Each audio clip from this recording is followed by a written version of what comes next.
सुट्टीचा दिवस म्हटला की मुलांच्या खाण्यापिण्याच्या डिमांड या आल्याच.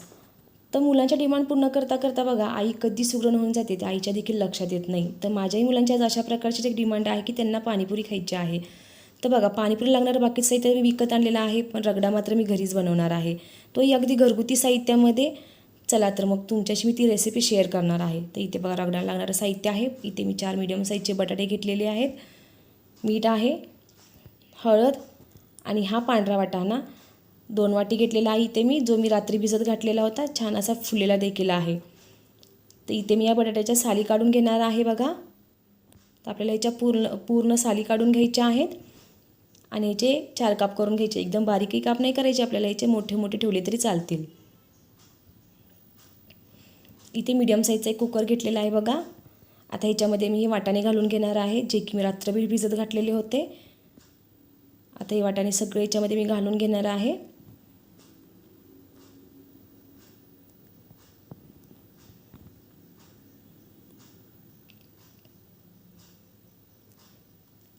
वाटाणे घालून झाले की आपण याच्यामध्ये हा बटाटा देखील घालून घेणार आहोत. त्याच्या मी 4 फोडी करून घेतलेल्या होत्या. जास्त बारीक नाही फोडी करायची आपल्याला, का तर बघा हा छान असा शिजला जातो कुकरला.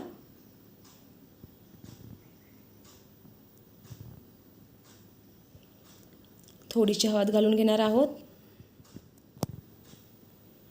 आणि चवीनुसार मीठ. इथे मीठ मी आता 1.5 चमचा वापरलेला आहे बघा.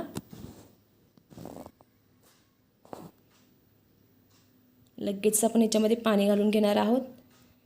तर पाण्याचा वापर बघा इथे आपल्याला जास्त नाही करायचा, नाहीतर बघा कुकरमधूनही उतू जाऊ शकतं. तर इथे बघा इथे भाजी बुडेल एवढंच मी पाणी घातलेलं आहे. आता याचं झाकण लावून याच्या मी 3 शिट्ट्या करून घेणार आहे छान.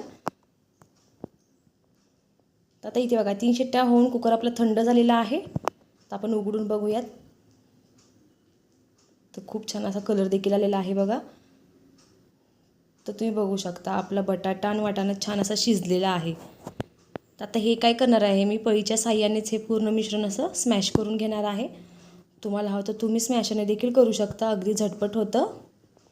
तर हे बघा आता हे जरी मिश्रण पातळ वाटत असेल तरी हे थंड झाल्यानंतर घट्ट येतं. चला आता मी एका वाडग्यामध्ये काढून घेणार आहे.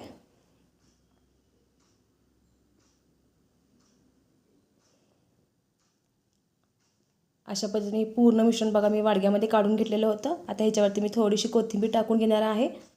तुम्हाला हवं तर तुम्ही याच्यावरती कांदा टोमॅटो देखील घालू शकता तुमच्या आवडीनुसार. तर बघा तयार आहे आपला मस्त असा झटपट रगडा. चला तर तुम्हाला माझी रेसिपी कशी वाटली मला नक्की कमेंट करून सांगा. माझ्या चॅनल लाईक करा, शेअर करा आणि सबस्क्राईब करायला विसरू नका.